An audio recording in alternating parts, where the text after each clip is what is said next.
Hello, everyone, and welcome back to another episode of Minutes and Matters brought to you by 10 Leaves. Before we begin, wishing everyone a very happy new year on behalf of the entire team of 10 Leaves. I'm your host, Bhumika Arora, and today we will be talking about resolutions. No, not the ones that we take on a New Year's evening. These are resolutions related to governance. We are going to discuss what they are, how they differ, and why they are essential in corporate governance.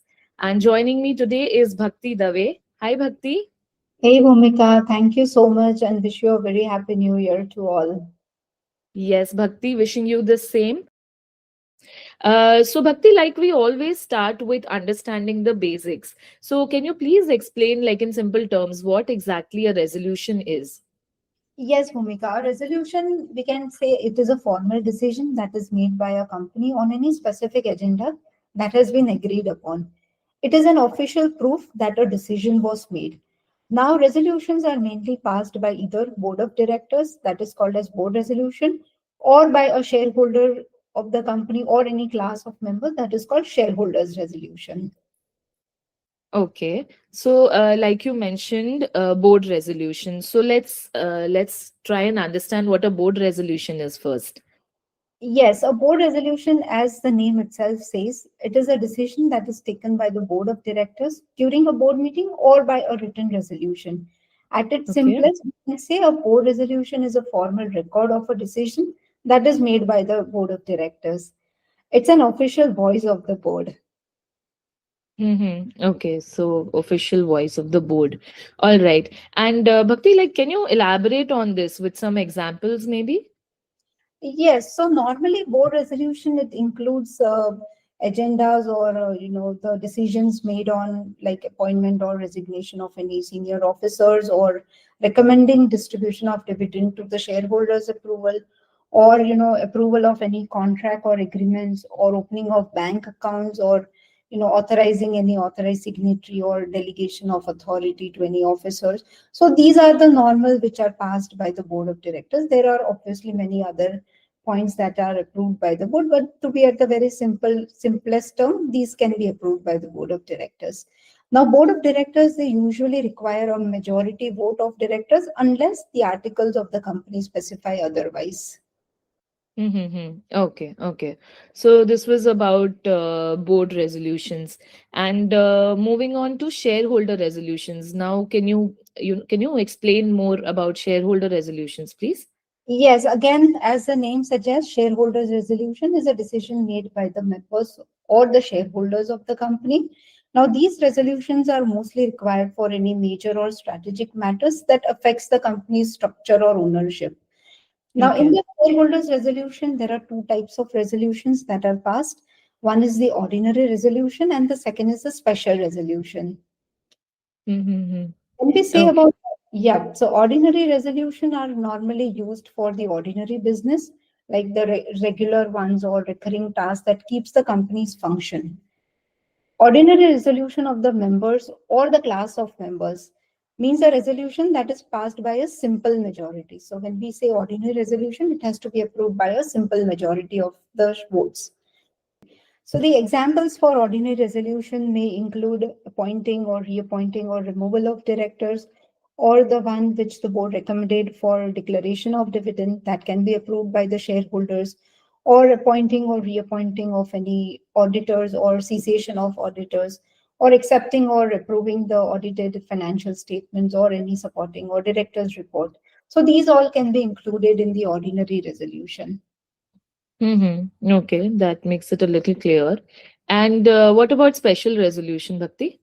Yes, as the name itself suggests, special resolution. So, special resolution means a resolution passed by a majority of not less than 75%.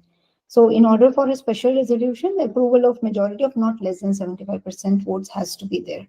So now examples of special resolution includes any kind of amendment to constitutional documents like memorandum and articles of association, or any name change of the company or any object change of the company, or major restructuring or winding up of the company. So the shareholders may by special resolution also direct the directors to take or refrain any decision taken by them. So that also has to be done by the special resolution. Okay, I think that gives us a lot of clarity about board resolution and shareholder resolutions. Right. Okay. And so, Bhakti, like overall, why do resolutions matter? Like, what is the importance of it? Yes, we all think like, it's just a paperwork or why we need resolution, why do all these things are required. But actually, resolutions provide formal, legally recognized evidence that the decision was approved by either the board of directors or shareholders. It can create a record for the decision making. Also, resolution promote a transparency in decision making, showing that the resolutions are made collectively and following proper procedures rather than a single individual acting alone. It also helps company to comply with laws and regulation and avoid penalties or any legal challenges because you have a proper record of who all approved the resolutions, or in case if there is any disapproval, that can also be recorded in the minutes of the meeting. So in short, we can say it can keep a company on the right side of the law. Mm-hmm. Right. Makes sense. And like, what are the common mistakes to avoid while we are drafting a resolution? What should be kept in mind? Yes, so resolutions has to be very clear and precise. So using of any vague or ambiguous language can be avoided. It should give a clear intention about what the resolution is about and what is the content, what the maybe a director or shareholder what they want to actually approve it. So one of the common mistake, in approving the matters, it's the wrong example, passing a board resolution for something that requires shareholders' approval. So that itself makes the resolution void because if the board of directors does not have the authority, then it has to be passed by the shareholders. And always, the second thing is, as we discuss ordinary and special resolution. So there are matters which require ordinary resolution and which require special resolution. So that also has to be always checked. And it has to be always structured, formal, and easy to read and understand. And it has to have all the content what is required to be approved. Right. Okay. So, Bhakti, as per my understanding from today's episode, I believe that resolutions are a cornerstone of a good corporate governance, right? Yes, yes, that's correct. Mm, right. And I think they also protect the company, its directors, and its shareholders by ensuring that every key decision is properly approved and recorded. Yes, Bhumika, it's very important because it will safeguard the interest of the directors and shareholders. True, true. I think Bhakti, today's topic was a short one, but a very important one from like what I am able to understand.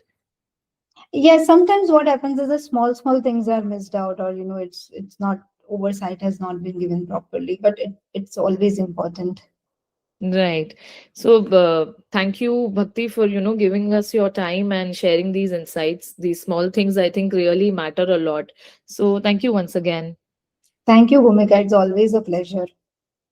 Yes, and with this, we come to an end of this episode. You've been listening to Minutes and Matters brought to you by 10 Leaves. And if you found this episode insightful, don't forget to follow, share, and stay tuned for more. Until next time, stay curious, stay informed.